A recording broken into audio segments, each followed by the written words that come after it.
여러분 2023년도 새로운 한 해를 시작을 할 때에 이런 다짐을 해보았습니다. 나는 열심히 정말 살아보리라. 내가 올해는 이런 계획을 세워서 내가 이런 일을 반드시 해보리라.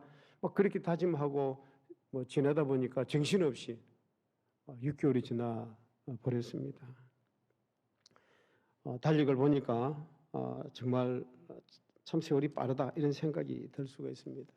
그러면서 만약에 다시 한번 세월을 되돌릴 수 있다면 다시 1월 달로 돌아가서 다시 시작하면 더 잘할 수 있을 것 같다.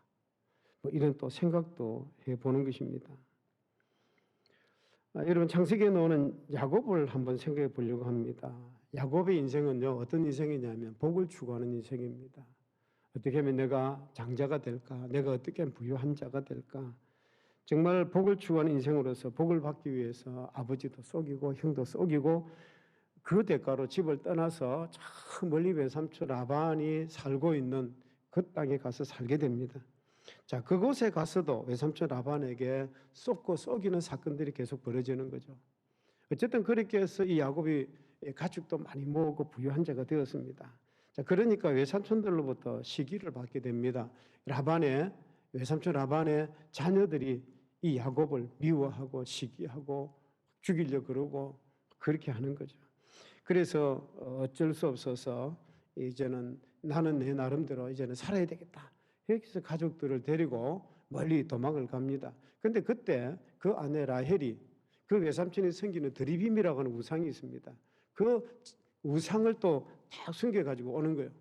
그러니까 야곱이 도망간 것을 알겠는데 그런데 자기가 섬기던 우상 드리빔을 훔쳐갔으니까 어쨌든 이걸 또 찾으려고 이 야곱을 밤새도록 쫓아가는 것입니다. 그뿐입니까? 야복 강가에서 형 에서를 만나게 됩니다.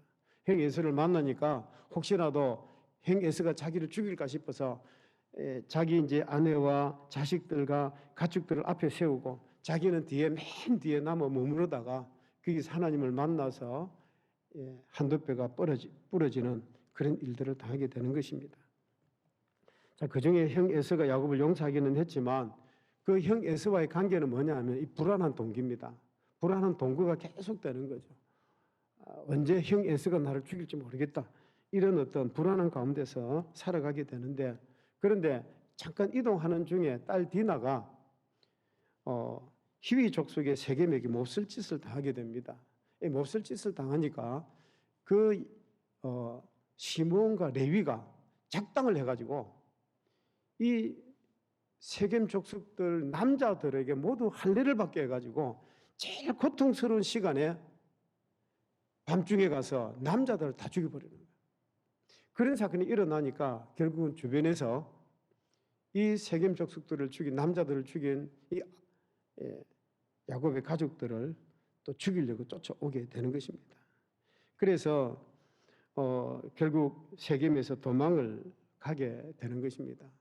자, 여러분 이 야곱의 삶을 한번 돌아보면 그의 삶은 정말 복을 추구하는 그런 인생을 살아왔습니다. 그런데 자기가 삶을 돌아보니까 정말 자기가 추구하던 그런 삶을 이루지 못했습니다. 돌아보니까 후회 막급한 거죠. 형 에서 때문에 외삼촌 라반 때문에 이것저것 정말 죽을 그런 삶이었다는 거죠. 정말 야곱이 바라던 모습은 이런 모습이 아니었을 것입니다. 그래서 야곱 스스로도 생각해 보는 거죠. 하나님 이걸 다시 한번 되돌릴 방법이 없을까요? 야곱이 고민했던 것처럼 현대를 살아가는 우리들도 그런 생각을 해볼 수 있는 거죠. 6개월을 돌아보니까 참 후회 막심하네. 어떻게 하면 이걸 한번 되돌려 볼까? 이걸 다시 한번 원위치해서 다시 한번 내가 생각하는, 내가 추구하는 그런 삶을 다시 살아볼 수 없을까? 이런 고민을 한번 해본 적이 있을 것입니다. 그런데 우리 성경을 가만히 보면요, 이것을 다시 회복할 수 있는 글을 말씀을 합니다. 그게 뭐냐 하면 바로 하나님께로 돌아가는 것임을 우리에게 말씀을 합니다. 창세기 35장 1절 말씀을 같이 한번 읽어보겠습니다. 창세기 35장 1절입니다. 같이 읽습니다. 하나님이 야곱에게 이르시되 일어나 베델로 올라가서 거기 거주하며 너가 너 형 에서의 낯을 피하여 도망하던 때에 내게 나타났던 하나님께 거기서 제단을 쌓아라 하시니라. 하나님께서 야곱을 부르시고요. 지금 뭐라고 하시느냐 하면 베델로 올라가서 제단을 쌓아라. 예배를 드리라 이렇게 말씀을 합니다. 자, 그런데 지금 행편이 어떤 행편이냐면 이 세겜 족속들 남자들을 다 죽이고 시몬과 레위가 이 세겜 족속들의 남자를 다 죽이고 그 일 때문에 다른 이 부족들에게 쫓겨서 도망을 가는 중입니다. 어떻게 하면 내가 우리 가족들이 죽지 않고 이 목숨을 부지할 수 있을까? 이런 고민 가운데 지금 도망하는 중인데 하나님은 대뜸 뭐라고요? 베델에 올라가서 하나님께 예배를 드리라는 거예요. 아, 이게 아닌데 이 야곱이 생각해도 하나님 이거 아닌 것 같은 이런 생각이 드는 거죠. 그런데 하나님은 야곱에게 뭐라 하시느냐 하면 너가 베델에 가서 하나님께 예배를 드리라. 자, 여러분, 야곱의 마음에 이런 생각이 들었을 때 우리도 이런 생각이 들 수가 있는 거죠. 우리도 살아가다가 보면 하나님 이건 아닌 것 같은데요. 내가 생각했던 것은 이게 아닌데 하나님 뭘 말씀을 합니까? 이런 생각이 들 때가 있는 거죠. 우리 마음에 어떤 결핍감이 생기고 우리의 어떤 마음에 참 이런 것들이 생겼을 때에 하나님이 우리를 부르시는 것입니다. 우리는 그 부르심을 깨달아야 되는 거죠. 내가 그 연약할 때 그때 그걸 깨닫고 마음의 결핍을 깨달아야 하고 그러면서 우리가 하나 깨달아야 될 게 뭐냐 하면 내가 하나님께로 돌아가면 하나님께서 우리를 회복시켜 주실 것이다.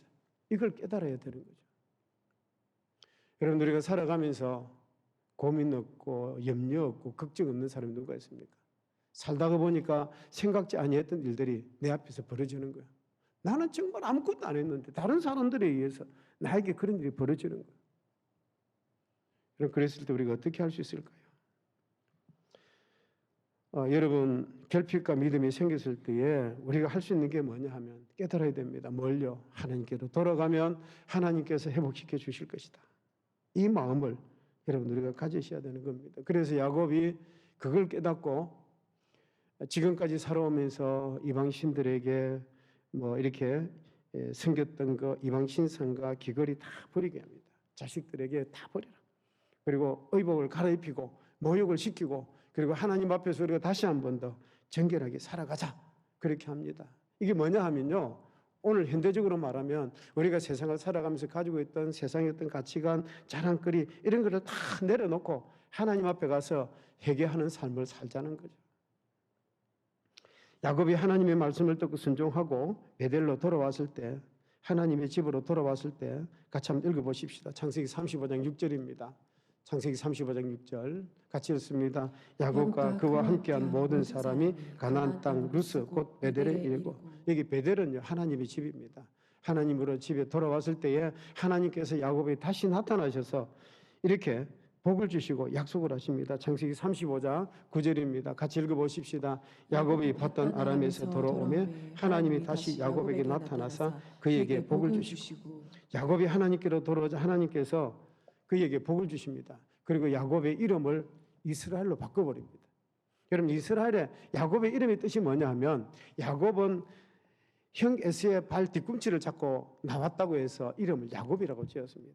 그 이름의 뜻은 사기꾼 뭐 이런 의미도 있지만 형 에서의 발 뒤꿈치를 잡고 왔기 때문에 이름을 야곱이라 지은 거예요. 그런데 하나님께서 그 이름을 뭐라고 바꿉니까? 이스라엘로 바꿔주시는 거예요. 이스라엘의 뜻이 뭐냐 하면 하나님께서 대신 싸워주신다 이런 의미가 있습니다. 하나님께서 앞에서 인도해 주신다 이런 의미가 있는 것입니다. 지금까지는 야곱이 자기가 복을 받기 위해서 그렇게 추구하던 것을 이루기 위해서 자기가 노력하고 사기치고 거짓말하고 그렇게 살아왔지만 이제는 하나님께서 앞장서서 싸워주시고 하나님께서 인도해 주시고 하나님께서 함께 하시겠다는 거예요.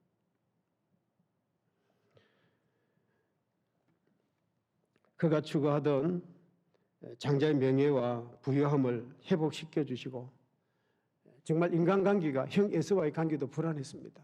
같은 불안한 동거를 했지만 그런데 하나님께서요 이제는 어떻게 해요? 형 에서가 모든 것을 양보하고 이제는 떠나면서 또 그 외삼촌과의 관계도 평화의 맹세를 맺게 해 주셨던 것입니다. 우리가 치료를 시작하면서 저도 그렇고 하면 여러분도 그런 마음이 있을는지도 모르겠습니다. 좀 더 새롭게 시작하고 싶다. 자, 그런데 성경은 우리에게 분명히 야곱을 통해서 말씀을 합니다. 그 방법이 뭐냐? 그 방법을 유일하게 선포를 합니다. 35장 9절 말씀입니다. 야곱이 봤던 아람에서 돌아오며 하나님이 다시 야곱에게 나타나서 그에게 복을 주시고, 치료를 맥주감사주의를 드리면서 치료를 다시 시작하시면서 하나님께로 돌아가서 제단을 쌓고 예배를 사모하는 예배자가 되시기를 주의 이름으로 축복합니다.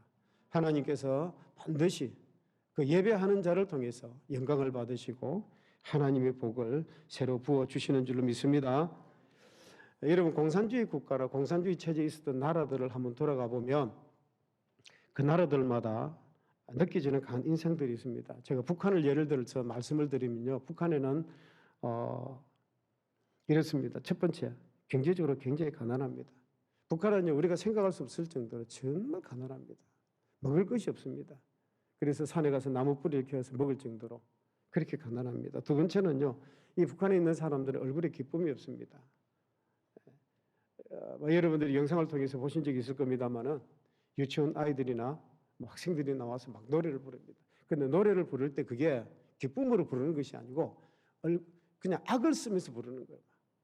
이렇게 막 손을 이렇게 막 흔드는데 그게 기쁨으로 하는 게 아닙니다. 시키니까 어쩔 수 없어서 막 악을 쓰면서 그렇게 하는 것입니다. 세 번째는요, 거짓말을 잘합니다. 이 사람들은요, 나하고 분명히 이렇게 말을 놓고 다른 사람하고는 또 저렇게 말을 하는 거예요. 북한은요, 국가적으로도 이 거짓말을 잘합니다. 예를 들면, 여러분 평양에 가면 이 전시용 가게들이 굉장히 많습니다. 쇼핑할 수 있도록 가게가 굉장히 많습니다. 그런데 거기는 사는 사람도 없고 파는 사람도 없고 사람이 아예 들락날락 하지를 않습니다. 그냥 전시용으로 만들어 놓은 것입니다. 자, 그런데 그들에게 없는 것이 두 가지가 있습니다. 첫 번째는 뭐가 없느냐 하면 그 사람들은 절대로 감사할 줄 모릅니다. 그 사람들을 아무리 도와줘도 아무리 그 사람들을 도와줘도 절대로 감사하다는 말을 하지 않습니다. 감사하니 뭐 이런 단어 자체가 아예 없습니다. 두 번째는요, 이 사람들은 사랑한다는 말을 하지 않습니다. 감사하니 사랑이라는 개념이 없습니다. 그래서 무슨 일을 해줘도 무엇을 제공해줘도 이 사람들은 감사합니다 말이 없습니다. 절대로 사랑한다는 말도 잘 안 씁니다. 그 이유가 뭐냐 하면 그들 나라 제도가 혁명과 투쟁으로 그렇게 세워진 것이기 때문에 그렇습니다. 그래서 그들은 봄철에 대해서 모내기를 하면 모내기, 투쟁 이렇게 붙입니다. 가을에 추수를 할 때 되면 배배기, 작전 이렇게 합니다. 여러분, 투쟁이니 작전이니 하는 이 단어는 뜻이 뭐냐 하면 싸우는 거죠. 그러니까 싸워서 모내기도 하는 것이고 싸워서 배배기도 하는 거죠. 추수를 하는 거죠. 변증법적 유물론과 공산주의 이데올로기의 메인 체제에서는요, 모든 것이 싸움입니다. 그러니까 모든 것을 싸움으로 보기 때문에 거기에는 감사가 있을 수가 없고 기쁨이 있을 수가 없는 거죠. 싸움 아닌 것이 없습니다. 그래서 싸움과 혁명과 파업과 정치 이런 것들을 통해서 얻어진 일에는 감사가 없습니다. 당연히 그럴 수밖에 없습니다. 저도 이제 우리 민주노총에서 데모를 할 때 보면 머리에 탁 이렇게 하고 투쟁, 정치 뭐 이런 단어를 탁 붙여놓았습니다. 그런 단어를 그런 것들을 가만히 볼 때마다 제가 한 가지 느끼는 것이 있습니다. 그게 뭐냐 하면 그렇게 해서 돈을 얼마나 더 얻고 그렇게 해서 이득을 얼마나 얻어가는지는 모르겠지만은 결국은 우리 사람들의 인간성이 다 엄청나게 손해를 보겠다 이런 생각을 저는 많이 해봅니다. 여러분, 투쟁해서 정치해서 그 돈을 얻으면 과연 그것에 기쁨이 있겠습니까? 감사하는 마음이 있겠습니까? 경영주가 회사를 잘 경영해서 이제 이렇게 많은 것을 주면 그 감사하는 마음이 있어야 되는데 감사하는 마음이 없는 거죠. 투쟁하고 정치해서 얻은 것이기 때문에 절대로 감사가 없습니다. 그리고 또 다른 불평과 원망으로 이어지게 되는 것입니다. 결국은요, 우리 인간성이 다 상해버리는 거죠. 인간성 자체가 손해를 보게 되는 것입니다. 여러분, 중요한 것은요, 감사가 행복을 낳습니다. 감사가 있어야 행복한 것입니다. 윌리엄 로라고 하는 영국의 종교가는 이렇게 말을 하고 있습니다. 만족과 행복을 가장 빨리 찾는 비결은 범사에 감사하는 데 있다. 같이 한번 읽어보십시다. 만족과 행복을 가장 빨리 찾는 비결은 감사하는 데 뭐 하는 데 있다? 감사하는 데 있습니다. 결국은 감사함으로 행복한 것입니다. 여러분, 많이 가졌다고 행복하고 적게 가졌다고 불행하고 그런 것이 아닙니다. 감사하다는 그 감격이 그 속에 있을 때만큼 행복해지는 것입니다. 그런 감사가 있을 때 은혜가 되고 감사가 될 수 있는 것입니다. 가장 불행한 사람은 어떤 사람일까요? 옛날에는 내가 행복했는데, 옛날에 내가 어떤 사람이었는데, 그러니까 옛날에는 행복했지만 지금은 불행하다는 거죠. 옛날에는 내가 잘 나가는 사람인데 지금은 내가 정말 형편없는 사람이 되었다. 이런 사람들은요, 평생을 살아도 불행한 사람입니다. 문제는 뭐냐 하면 오늘입니다. 오늘 여러분들이 살아가시면서, 지금 현재 살아가시면서 내가 감사할 줄 알아야 돼요. 감사하는 마음으로 살아야 되는 것입니다. 믿음과 겸손을 가진 사람에게만 이런 감사가 있는 것입니다. 교만한 사람에게는요, 감사가 없기 때문에 불행해질 수밖에 없는 것입니다. 감사는 그래서 어떤 것이냐면 절대적인 것입니다. 감사는 절대적인 것입니다. 이것 때문이요, 저것 때문이요, 이렇게 감사하는 것이 아닙니다. 그냥 감사는 절대적인 것이기 때문에 감사하는 자가 되어야 감사가 되는 것입니다. 다시 말하면 우리가 감사의 체질이 되어야 되는 거죠. 감사는 성품이 되어야 되는 것입니다. 감사의 어떤 믿음의 사람이 되어야 이 감사가 나오게 되는 거죠. 그래야 내 환경과 내 여건과 내 조건들을 뛰어넘어서 감사를 드릴 수가 있는 것입니다.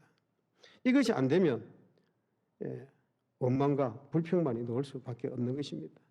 여러분들이 잘 아는 토마스 에디슨을 기억하시죠? 에디슨이요, 1300개가 넘는 발명 특허를 낸 사람입니다.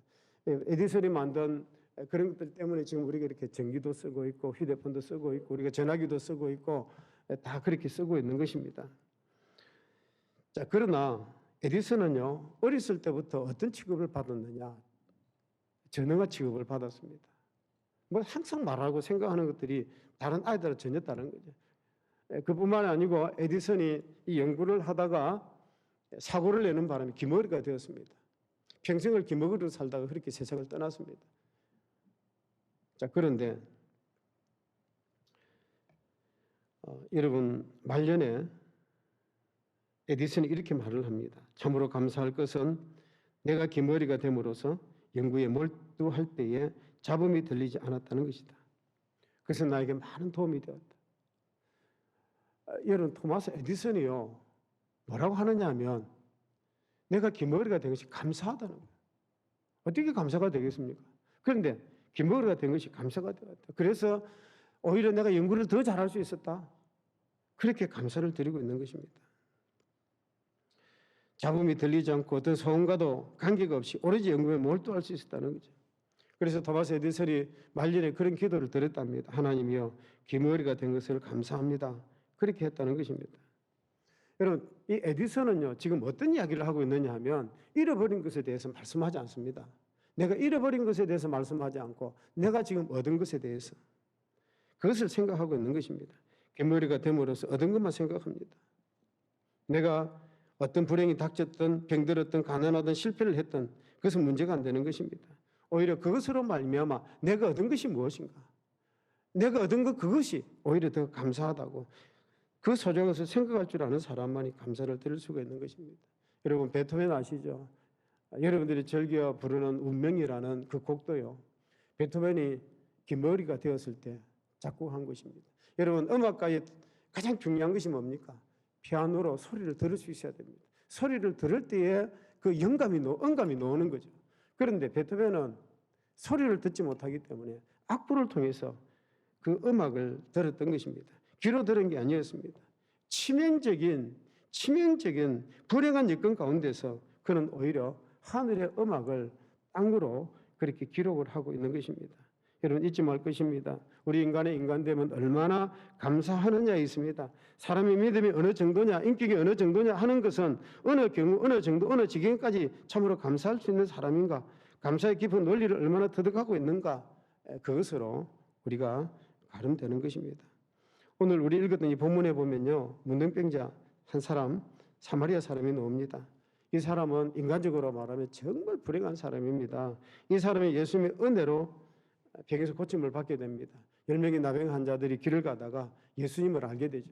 그래서 예수님께 손을 들어서 우리를 좀 불쌍히 여겨달라고 그랬더니 예수님께서 대뜸 뭐라고 하시느냐 하면 너희 몸을 제사장에 가서 보이라. 근데 가는 도중에 그들의 몸이 깨끗함을 입은 거예요. 그런데 그 중에 한 사람, 사마리아 사람이 예수님께로 와서 감사를 드렸다는 것입니다. 그런데 예수님께서 그 한 사람 사마리아 사람을 보면서 이렇게 물으시는 것입니다. 누가복음 17장 17절 18절 말씀 같이 한번 읽어보십시다.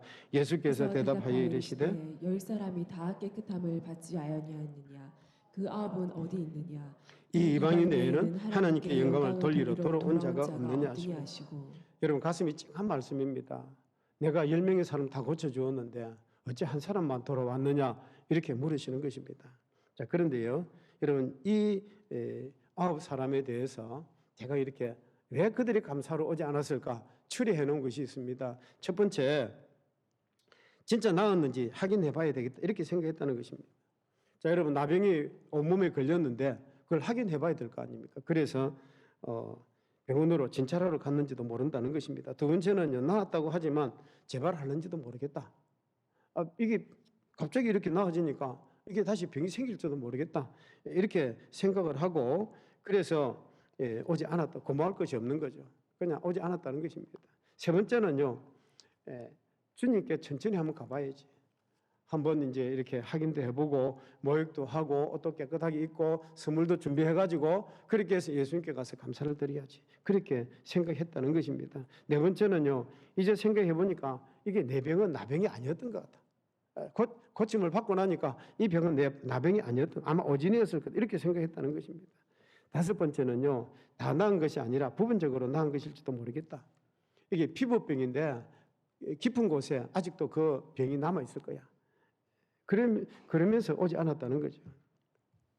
또 여섯 번째는요, 제사장에 가서 먼저 보이고 그리고 확실하게 내가 이렇게 신분을 보장받아야 되겠다.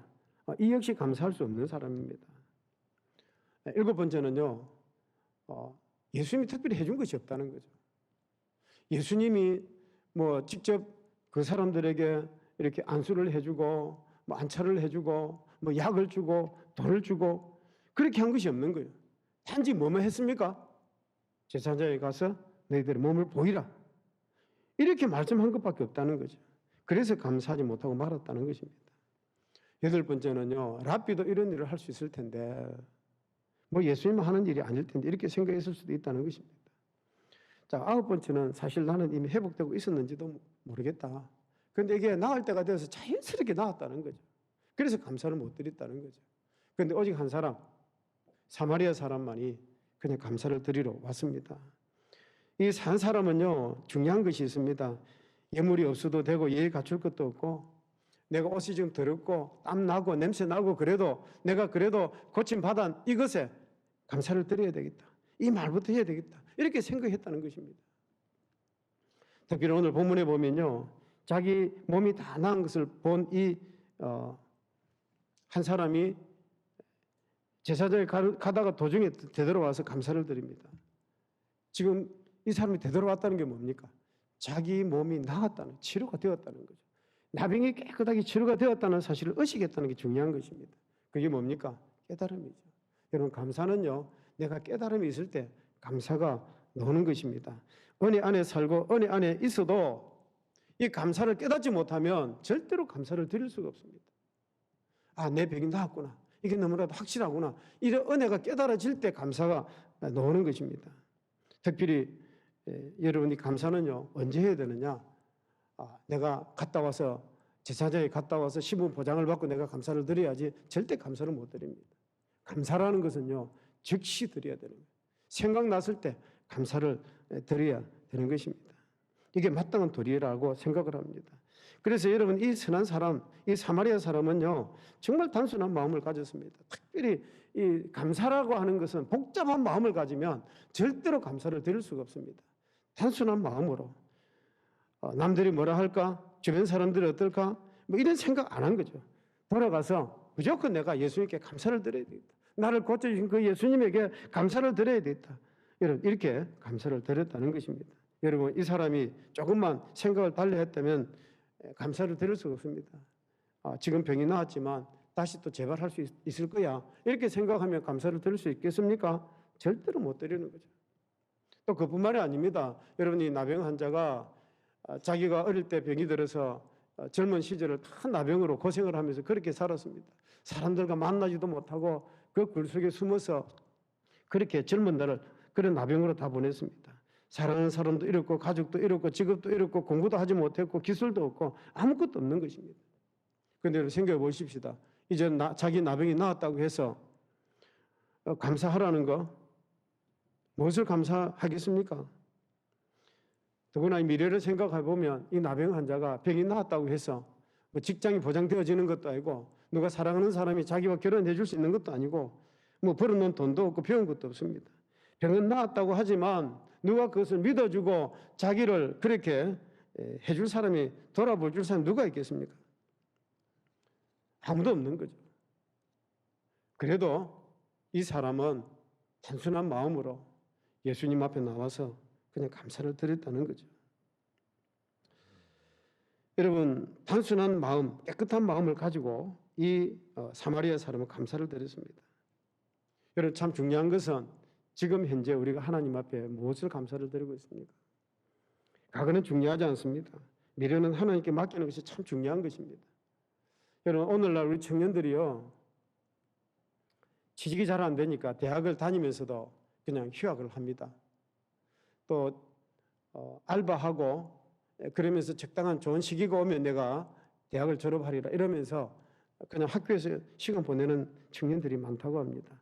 또 어떤 청년들은 미래에 대한 걱정 때문에 대학을 다니다가 포기하고 그냥 이렇게 뭐 일자리를 찾아서 다니는 그런 친구들도 있습니다. 왜 그렇습니까? 걱정과 염려와 미래에 대한 걱정과 염려 때문에 그렇습니다. 그래서 어떤 분이 그러더라고요. 다시 젊은 20대로 돌아가면 어떻겠습니까? 자기는 20대로 절대로 돌아가고 싶지 않대요. 왜냐하면 지금 현실이 얼마나 어렵고 힘든데 이 험악한 세상을 다시 젊어서 살기 싫다는 거죠. 지금 나이 60이 좀 넘어서 지금이 더 좋다는 거죠. 지금 사는 게 나 훨씬 낫다. 나 젊음으로 돌아가기 싫다. 이렇게 말하는 사람도 있습니다. 미래에 대한 걱정 때문에 그렇습니다. 제가 잘 아는 장로님이요. 따님이 나이가 40이었을 때 아직도 결혼을 못했습니다. 그래서 장로님이 늘 소원이 뭐냐 하면 내 딸이 결혼했으면 좋겠다. 시집 갔으면 좋겠다. 그랬습니다.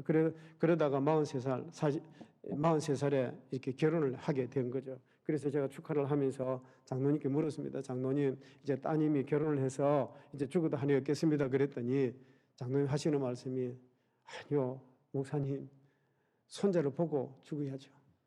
그래서 손자를 또 낳았어요. 그래서 또 그랬습니다. 장로님 참 좋겠습니다. 이제 손자를 낳았는데 한이 없겠습니다. 그랬더니 아니요, 손자 놈 장가가는 거 봐야 돼요. 걱정이 한이 없습니다. 여러분, 과거의 생각, 미래의 생각 이런 것들 생각하다 보면 언제 감사드리겠습니까? 감사는요, 즉각적이고 바로 현재입니다.